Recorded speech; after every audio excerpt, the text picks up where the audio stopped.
الفنان حسين الجسمي لما قال رمضان في مصر حاجة تانية، قال لكم حبة تفاصيل بس الصراحة في حاجات كتير ما قالكوش عليها ما يعرفهاش غير المصريين بس. من ضمن التفاصيل اللي محدش يعرفها إن المصريين بيحبوا عمايل الخير جدا ويحبوا توزيع الوجبات وإفطار الصائمين في رمضان. بيبقى هيموتوا كده وهم واقفين على الطريق السريع عشان يدوا الوجبات لكل واحد معدي ويقدر هو يفطر على الطريق. مش بقول بيموتوا مبالغة، بالفعل بيموتوا.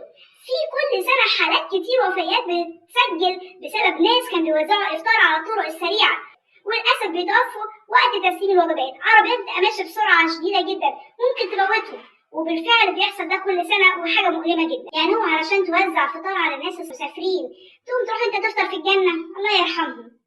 لا، وبعدين مفيش اي احتمالات ان ممكن يكون المسافر ده معاه وجبه، بيته قريب وعايز بسرعه يجري عشان يلحق يفطر في بيته، ولا يكون هو نفسه مش مسلم مسيحي مثلا او مش صايم اساسا فمش فارقه معاه. ليه ما تحطش احتمالات؟ فليه تعرض نفسك للمخاطر دي من التفاصيل الغريبه اللي ما بتحصلش في حته في الدنيا غير عندنا في مصر. طب خلاص الناس بتوع نقل عايزين ايه؟ عايزين يفطروا ياخدوا سجارتين كده عشان يبقوا خرمانين طول النهار. بسيطه.